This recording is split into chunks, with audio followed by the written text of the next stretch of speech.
Assalamualaikum warahmatullahi wabarakatuh.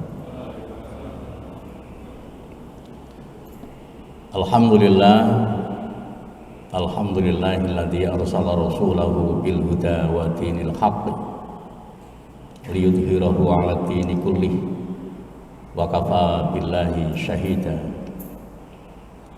Asyhadu an la ilaha illallah wahdahu la syarika wa asyhadu anna Muhammadan 'abduhu wa rasuluh wa la nabiyya ba'dah. Rabbi shrah li sadri wa yassir li amri wahlul 'uqdatam min lisani yafqahu qawli. Jamaah yang dirahmati Allah, alhamdulillah pada kesempatan malam ini kita ditakdirkan Allah untuk bisa melanjutkan kajian kita. Selain kita bisa menambah ukhuwah dan silaturahim, insya Allah kita akan mendapatkan suatu informasi. Jika informasi itu benar adanya, maka mudah-mudahan hal itu dibarengi hidayah dari Allah Subhanahu wa ta'ala. Tapi jika informasi itu salah, maka sesungguhnya kesalahan dari saya sendiri, karena saya sebagai pihak yang menyampaikan dan akan memberikan informasi tersebut. Jamaah yang dirahmati Allah, kita masih membicarakan tentang pokok-pokok pikiran yang ada dalam muqaddimah anggaran dasar Muhammadiyah. Dan kita malam ini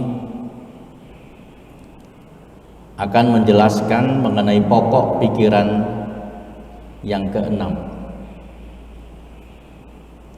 Dalam muqaddimah anggaran dasar Muhammadiyah itu terdiri dari 7 pokok pikiran. 5 sudah kita sampaikan. Sekarang yang ke-6 tinggal 1, yang ke-7 nanti. Setelah muqaddimah anggaran dasar Muhammadiyah, kita akan menjelaskan mengenai kepribadian Muhammadiyah, yaitu suatu materi yang menyangkut masalah entitas organisasi Muhammadiyah itu. Jamaah yang dirahmati Allah Subhanahu wa ta'ala,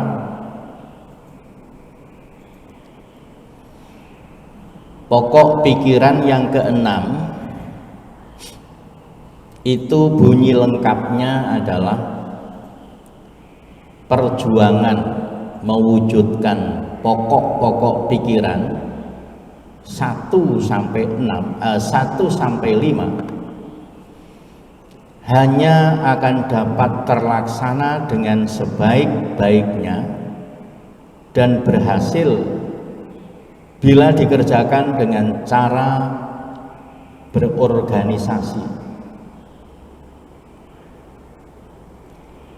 Karena organisasi adalah satu-satunya alat atau cara perjuangan yang sebaik-baiknya.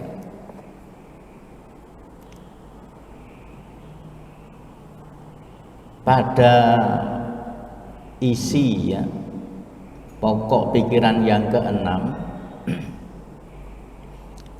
ini nanti akan membicarakan tentang organisasi. Mulai dari organisasi itu apa, lalu kemudian fungsi organisasi itu apa, Kemudian bagaimana caranya untuk merawat organisasi. Mengapa Muhammadiyah di dalam berorganisasi itu tampaknya lebih solid ketimbang organisasi-organisasi lain? Karena kita akan membedah ideologi Muhammadiyah, maka kita harus sampaikan. Jamaah yang dirahmati Allah Subhanahu wa taala. Pokok pikiran yang pertama membicarakan tentang ibadah. Pokok pikiran yang kedua membicarakan tentang kemanusiaan, masyarakat. Pokok pikiran yang ketiga membicarakan tentang tujuan, dan seterusnya sampai yang keempat membicarakan tentang dakwah. Dakwah itu apa, caranya bagaimana, dan sebagainya. Pokok pikiran yang keenam ini khusus membicarakan tentang organisasi. Kenapa organisasi? Karena menurut Muhammadiyah, organisasi adalah merupakan alat yang sangat penting dalam rangka mengekspresikan, dalam rangka menyampaikan, dalam rangka memfungsikan, menyiarkan Islam yang sempurna itu, yang lengkap ajarannya itu. Sebenarnya penyampaian dakwah itu bisa dilakukan secara personal, bisa. Jadi seperti ini kan personal, saya menyampaikan. Tetapi menurut Muhammadiyah, organisasi itu alat, satu-satunya alat yang paling sempurna di dalam menyampaikan, menyiarkan, memberikan contoh, dan bersama-sama di dalam melakukan, tidak hanya yang menyampaikan tapi juga yang menyampaikan ikut juga melakukannya sehingga bersama-sama. Oleh karena itu bagi Muhammadiyah, organisasi itu adalah alat, sarana,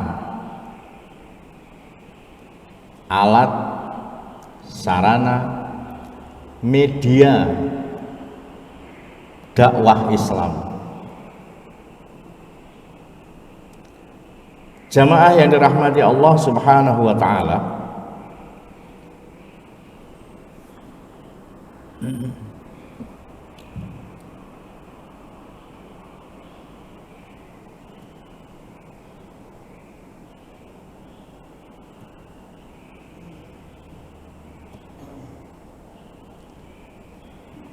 kembali lagi ke sini.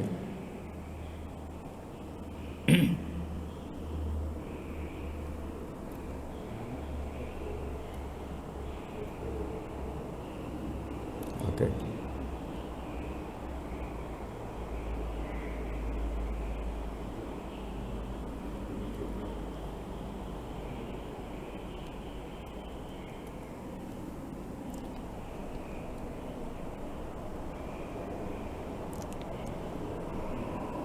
Ya. Jadi organisasi yang dimaksud itu adalah kumpulan beberapa orang. Yang di situ ada orang yang mengendalikan, orang yang dikendalikan, orang yang mengendalikan namanya pemimpin, orang yang dikendalikan namanya anggota.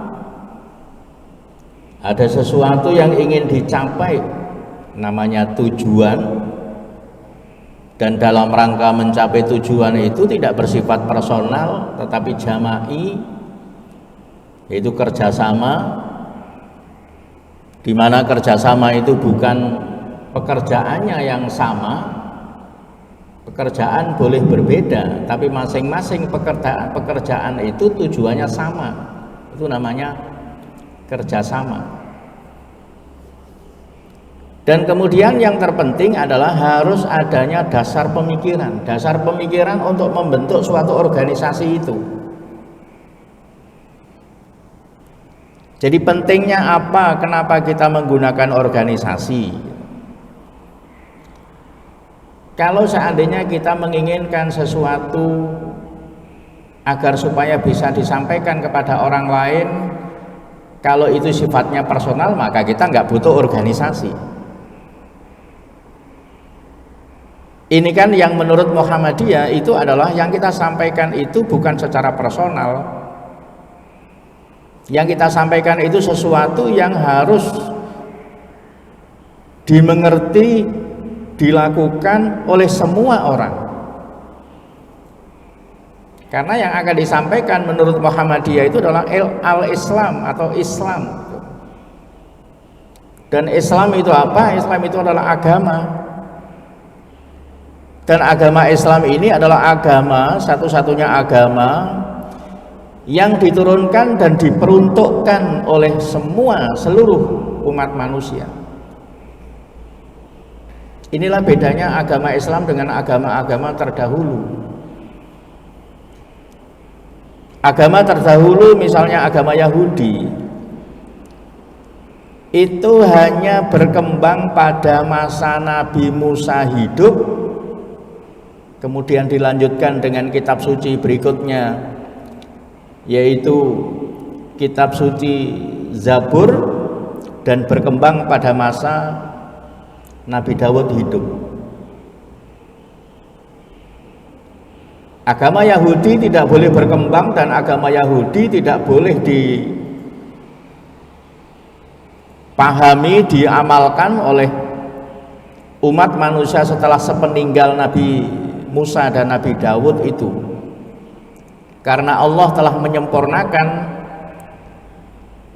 kitab suci Taurat, kitab suci Zabur itu kepada kitab suci Injil, dan Injil itu diturunkan Allah kepada Nabi Isa alaihi salam.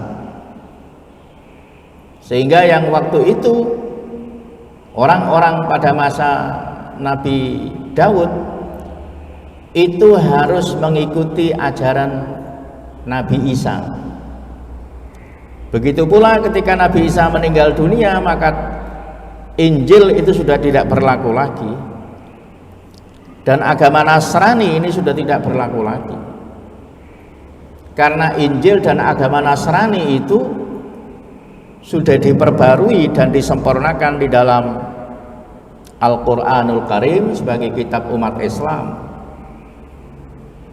Dan Islam ini untuk kafatan linnas, seluruh umat manusia.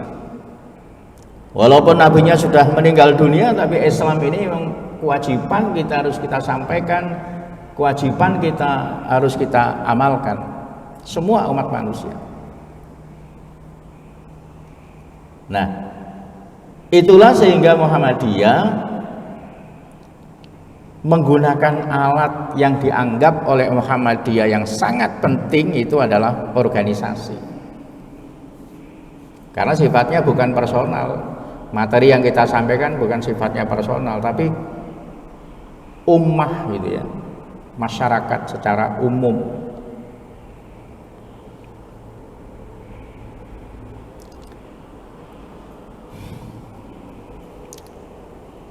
Sebenarnya ada 3 ayat Al-Quran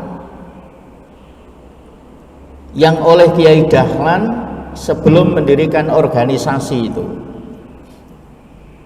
Yang pertama ayat 104 dalam surat Ali Imran, ayat 110 dalam surat Ali Imran, dan ayat 125 dalam surat An-Nahl. Ayat 110, ayat 104 surat Ali Imran ini dianggap sebagai ayat yang menjadi dasar pemikiran Kiai Dahlan sebelum mendirikan organisasi. Di dalam surat Ali Imran 104 misalnya, A'udzubillahi minasyaitonirrajim. Bismillahirrahmanirrahim. Wal takum minkum ummatun yad'una ilal khair wa ya'muruna bil ma'ruf wa yanhauna 'anil munkar wa ulaika humul muflihun. Di dalam ayat itu ada kata ummatun. Ini yang menjadi bahan pemikiran Kiai Dahlan. Kata-kata ummatun, sekelompok umat. Sekelompok umat yang mengajak, yang menyuruh, yang memberikan contoh bagaimana Islam itu dipahami, bagaimana Islam itu diamalkan. Jadi harus pakai organisasi. Sedangkan surat Ali Imran 110 kata ummatin. Jadi ummatun di 104 dan ummatin di 110. Dalam pemikiran Kiai Dahlan itu adalah satu bentuk perintah agar supaya umat Islam itu membuat suatu organisasi dan menjadikan organisasi ini sebagai alat, sebagai media, sebagai sarana dalam yad'una ilal khairi wa ya'muruna bil ma'ruf wa yanhauna 'anil munkar, mengajak orang lain berbuat baik, memerintahkan orang lain untuk melakukan yang ma'ruf.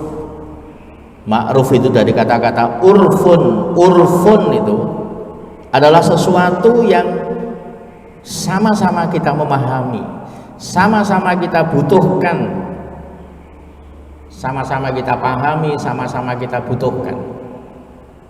Artinya sama-sama sesuatu yang menjadi kebutuhan kita semua. Contoh al-urfu itu adalah kita membutuhkan sesuatu. Sesuatu yang kita butuhkan itu adalah ketenangan, kedamaian hati kita. Dalam istilah lain, kita membutuhkan makanan ruhaniyah, makanan roh, karena manusia terdiri dari dua unsur, roh dan jasmani.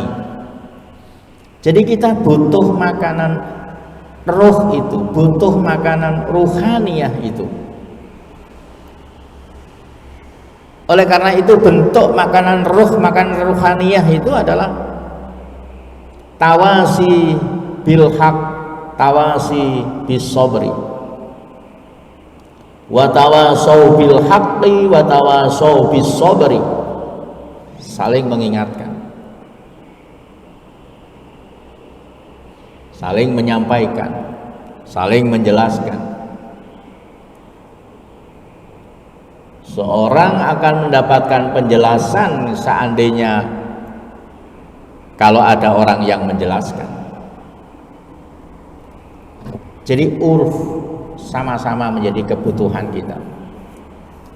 Orang yang menyampaikan sesuatu sebenarnya bukanlah orang yang paling pinter, paling pandai, paling bisa. Tetapi orang yang menyampaikan sesuatu itu adalah orang yang memberikan informasi dan kemudian kita saling berdiskusi, mensepakati sesuatu yang akan kita lakukan bersama. Oleh karena itu dalam kajian-kajian keislaman di Muhammadiyah itu selalu mengambil poin mendiskusikan masalah. Bukan masalah orang yang menyampaikan, tapi masalah masyarakat lalu kemudian dibicarakan. Satu kisah, Kiai Dahlan ketika mengumpulkan murid-muridnya itu dalam forum kajian, muridnya bertanya, Pak Yai, hari ini kita akan mengkaji, menjelaskan tentang apa? Dijawab oleh Pak Yai Dahlan, sekarang kita rubah cara ngaji kita. Jangan ngaji kita bergantung pada orang yang menyampaikan, tapi ngaji kita adalah bergantung pada orang yang mendengarkan, masyarakat. Karena di masyarakat itu banyak persoalan-persoalan. Nah, kita kaji di sini.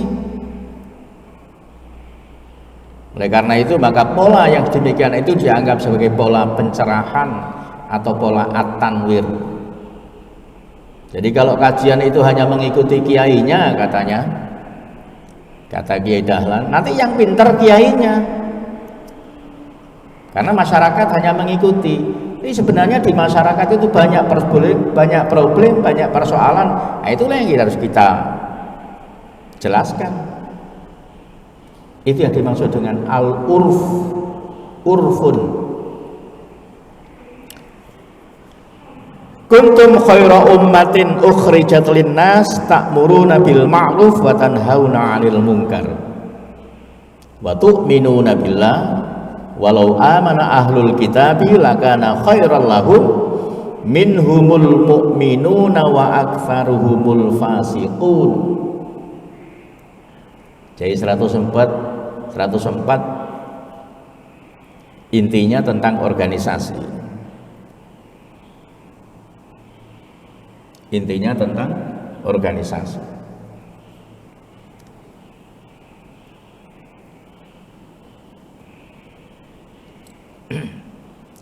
Nah, sekarang apa saja penjelasan di dalam pikiran yang keenam itu? Yang dimaksud organisasi atau persyarikatan, kumpulan banyak orang-orang itu adalah ikatan secara permanen antara beberapa orang karena mereka mempunyai tujuan yang sama dan masing-masing bersedia bekerja sama melaksanakan usaha untuk mencapai tujuan, kemudian berdasarkan peraturan dan pembagian tugas yang telah disepakati dengan teratur dan tertib.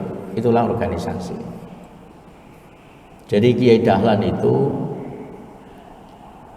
mengapa mendirikan organisasi ini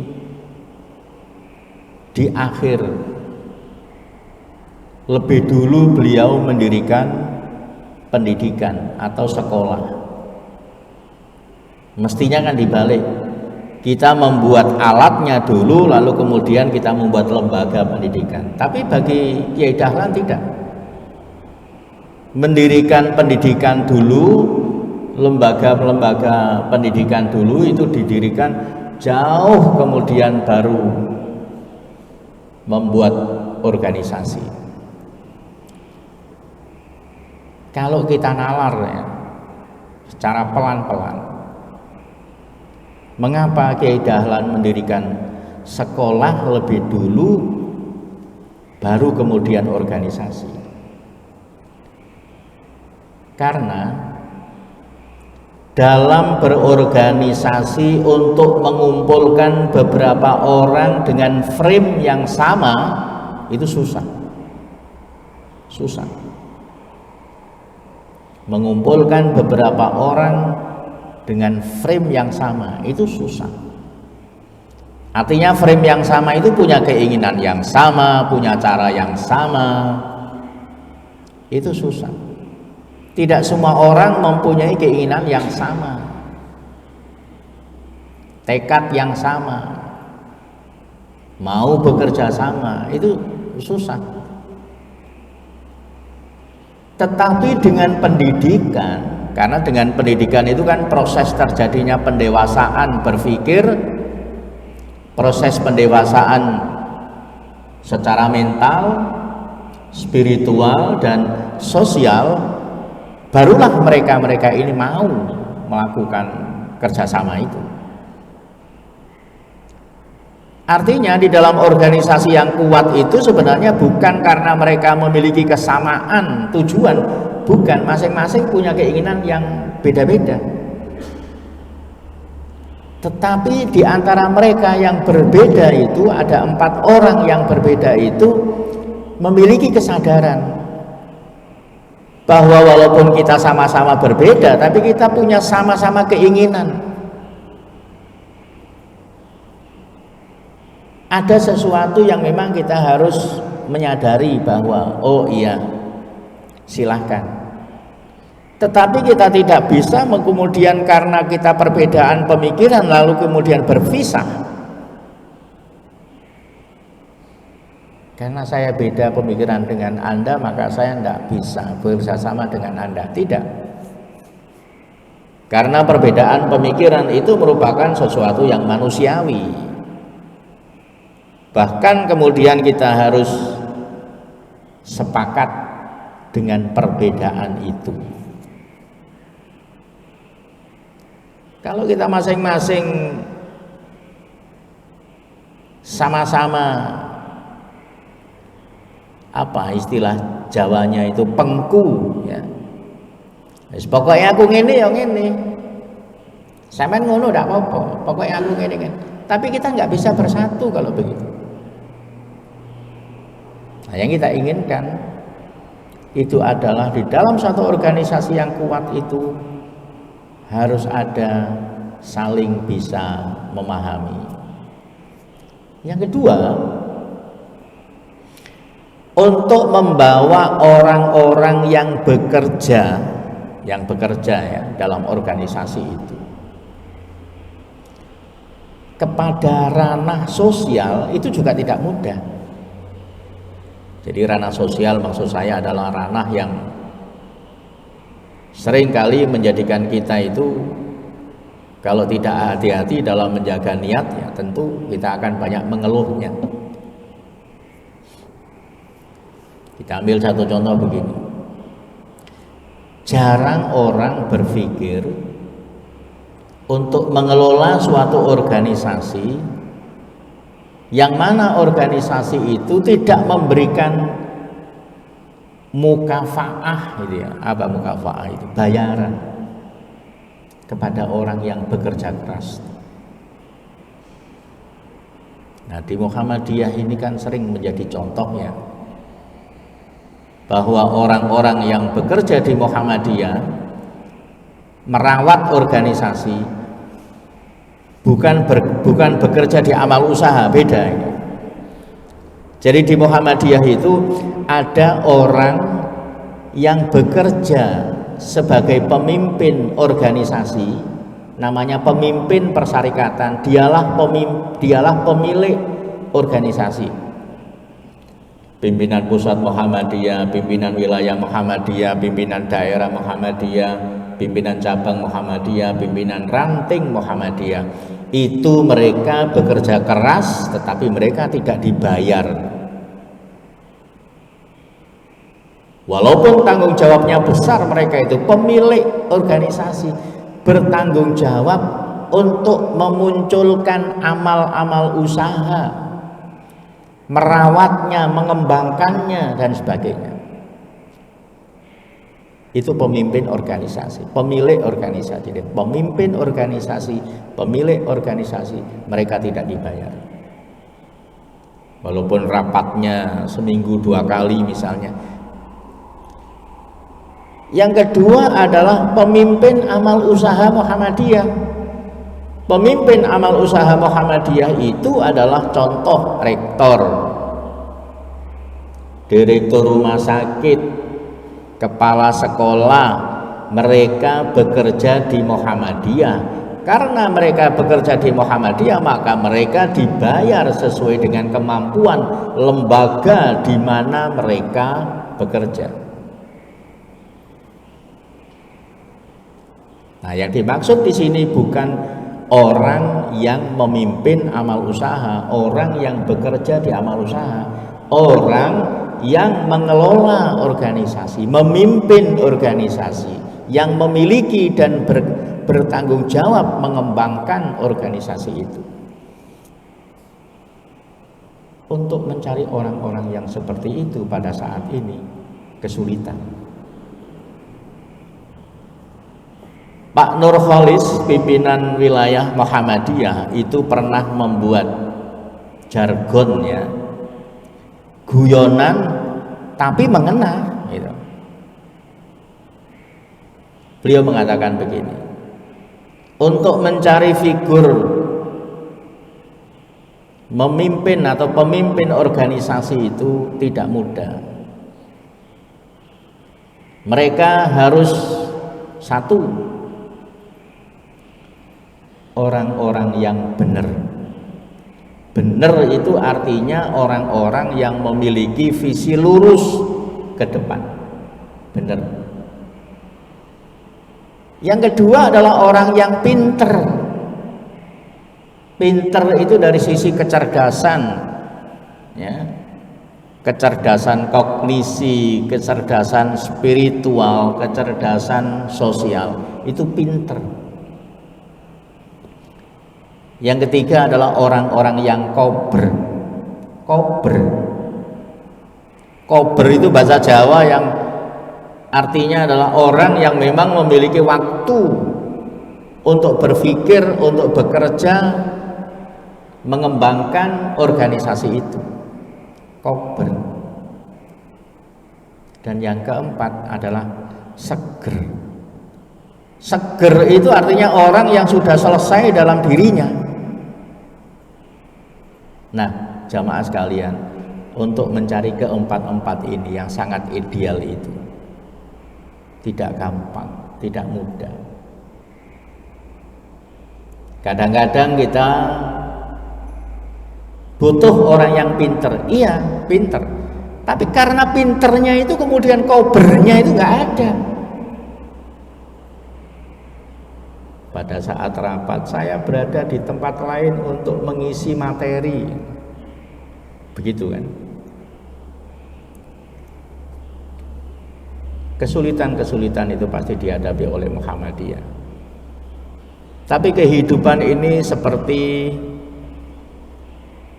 seleksi, terjadinya seleksi, menseleksi sendiri. Jadi pada saat pemilihan kepemimpinan itu, walaupun banyak orang yang kemudian tidak mau mencalonkan diri, nah ini saya kira beda ya. Kalau di tempat lain itu orang mencalonkan diri, ini berkas saya mencalonkan diri untuk menjadi pimpinan organisasi. Dan bahkan dia berani untuk kampanye tentang penyampaian tugas-tugas itu. Di Muhammadiyah itu tidak. Di Muhammadiyah itu diminta, misalnya daerah begini ya, pimpinan daerah itu meminta pimpinan cabangnya untuk mencari orang-orang yang ada di cabang yang menurut mereka memiliki kualifikasi, kompetensi, kemudian diajukan ke pimpinan daerah. Orang-orang itu 5 orang misalnya. Pimpinan daerah kemudian membuat semacam undangan atau permintaan. Atas dasar permintaan desa ini, cabang ini, saudara diminta untuk menjadi pimpinan daerah Muhammadiyah. Kalau Anda setuju, silahkan isi biodata di bawah ini. Kalau dia siap, dia mengisi, dikirimkan. Kalau dia tidak siap, tidak mengisi, maka bisa jadi 5 orang itu tidak ada yang setuju, yang bersedia. Jadi orang itu tidak mengajukan, tapi orang itu diajukan oleh orang-orang yang ada di cabang tersebut. Nah, pola-pola semacam ini untuk menghindari agar supaya di dalam pimpinan Muhammadiyah itu tidak ada gesekan-gesekan dalam pergantian kepemimpinan Muhammadiyah itu tidak ada gesekan-gesekan. Pilih aku, nggak ada, karena memang tidak ada kampanye dan ruang untuk seperti itu memang tidak ada, karena memang dia tidak mencalonkan tapi dia dicalonkan. Nah, itu.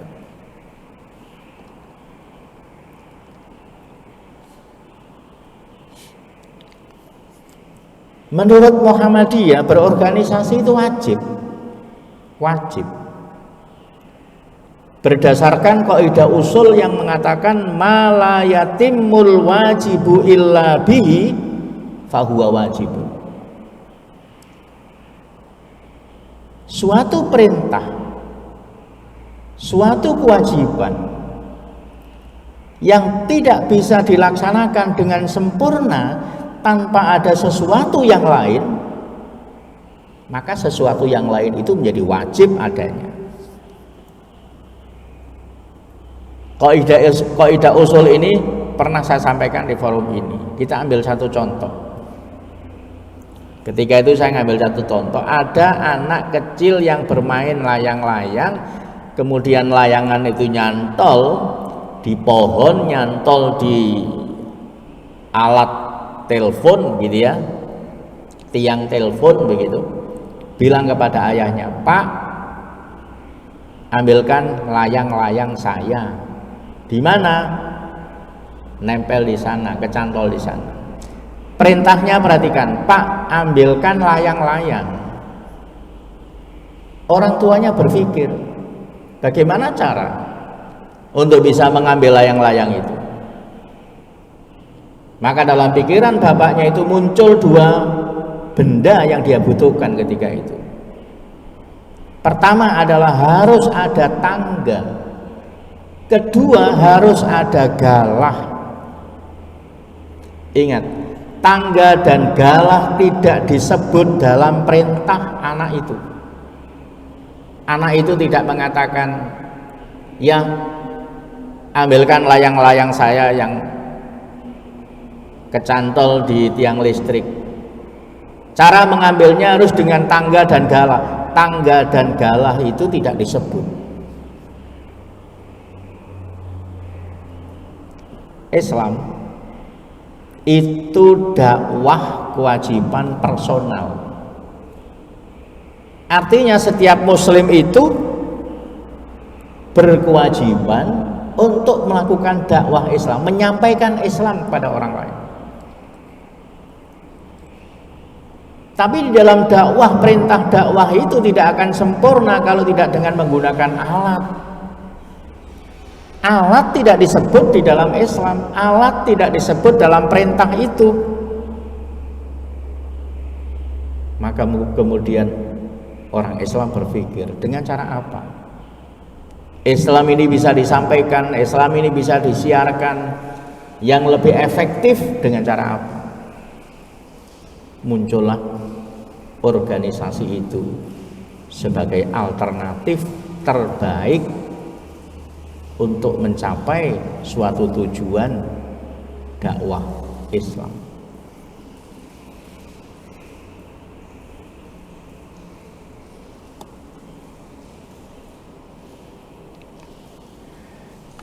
Ali bin Abi Thalib pernah menyampaikan begini, "Al-haqqu bila nidhamin yaghlibuhul batilu binidhamin."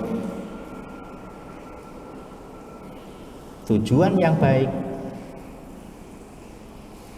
kalau tidak diatur cara-cara penyampaiannya, maka akan bisa dikalahkan oleh tujuan jahat yang diatur dengan pembagian tugasnya. Kalau saya dengan mahasiswa, saya memberikan contoh begini. Ada 5 orang. 1 lihai di dalam driver, nyupir. 1 mempunyai wajah yang tampan, ketika orang melihat orang ini jelas orang kaya gitu ya. Yang ketiga adalah orang yang bisa bicara, pendekatan personalnya bagus. Yang keempat adalah orang yang memiliki keilmuan seperti seorang reserse begitu. Dan yang kelima adalah orang yang hanya mempunyai keterampilan untuk memindahkan barang, angkat-angkat. 5 orang itu pekerjaannya beda-beda, nggak ada yang sama. Tapi ketika 5 orang itu yang mengatur tugas-tugas semacam itu dengan rapi, menunjukkan targetnya, besok hari Senin jam 1 malam rumah yang menjadi target kita adalah jalan ini, jalan ini, jalan ini. Tujuan buruk, tapi kalau ditata dengan baik seperti itu berhasil ya. Itu yang dimaksud dengan Ali bin Abi Thalib. Al-haqqu bila nidhamin yaglibuhul batilu binidhamin. Kebaikan yang terorganisir akan dikalahkan dengan keburukan yang tidak terorganisir. Inilah yang menjadi patokan bagi Muhammadiyah. Mengapa Muhammadiyah itu memperkuat sisi organisasinya? Karena Muhammadiyah yakin bahwa organisasi ini adalah merupakan alat, sarana, media yang paling efektif untuk keberhasilan suatu cita-cita. Nah, kalau seandainya ada kelompok lain yang tidak seperti itu, ya enggak apa-apa. Ini karena cara pandang Muhammadiyah dalam melihat sisi fungsi organisasi demikian ini, maka kemudian Muhammadiyah itu menguatkan di situ. Siapapun yang memimpin Muhammadiyah memang harus memiliki kemampuan menalar bahwa organisasi itu alat dakwah yang paling baik. Tuh. Kemudian di dalam Muhammadiyah itu, di dalam cara-cara menyelesaikan persoalan yang muncul baik secara internal maupun eksternal, persoalan-persoalan yang muncul dalam organisasi dari anggota maupun persoalan-persoalan yang muncul di luar daripada organisasi dengan orang lain, itu Muhammadiyah mengedepankan syura, musyawarah. Wa amruhum syura bainahum. Urusan mereka diputuskan dengan musyawarah antar mereka. Wasyawirhum fil amri fa idza azamta fatawakkal 'ala Allah innallaha yuhibbul mutawakkilin.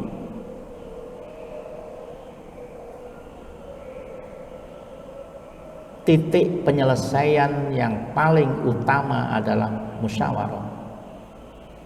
Karena dengan musyawarah itu kita bisa melihat, bukan melihat kesalahan orang lain, tapi juga kita harus fair melihat kelebihan orang lain, dan kita bisa melihat kekurangan kita. Kadang-kadang orang tidak suka kepada kita,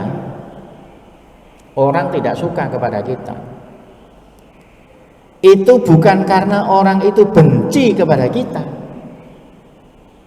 tapi kadang-kadang karena perilaku kita yang kita tidak tahu kesalahan kita. Oleh karena itu Ali bin Abi Thalib pernah juga menyampaikan, kalau saya disuruh memilih teman atau musuh yang bijak, saya akan memilih musuh yang bijak. No. Dia nggak memilih temannya, nggak memilih sesama Islam.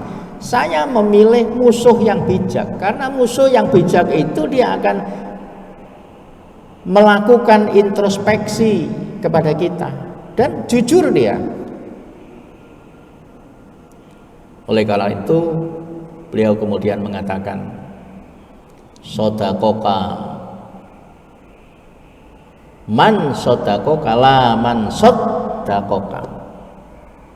Temanmu itu bukanlah orang yang selalu penurut kepada kamu, tetapi temanmu yang sesungguhnya adalah orang-orang yang selalu mengingatkan kamu. Sodakoka la man sodakoka, sodakoka man sodakoka la man sodakoka. Temanmu adalah orang-orang yang selalu mengingatkanmu dan bukan orang-orang yang selalu menurut kepadamu. Jamaah yang dirahmati Allah. Jadi kalau kita simpulkan sampai pada poin ini adalah Muhammadiyah memperkuat pemahaman dan pemaknaan terhadap organisasi, karena organisasi adalah merupakan satu-satunya alat untuk bisa mencapai suatu tujuan yang diinginkan oleh Muhammadiyah. Tetapi kita juga harus menjaga marwah Muhammadiyah itu. Dengan cara apa? Pimpinan-pimpinan Muhammadiyah harus bisa menunjukkan dan menjadikan dirinya sebagai uswah bagaimana memahami dan bagaimana mempraktekannya nilai-nilai keorganisasian dalam kehidupan pribadi dan dalam kehidupan bermasyarakat. Inilah dulu, insyaallah kita lanjutkan pada kesempatan yang akan datang. Billahi taufiq wal hidayah. Wassalamualaikum warahmatullahi wabarakatuh.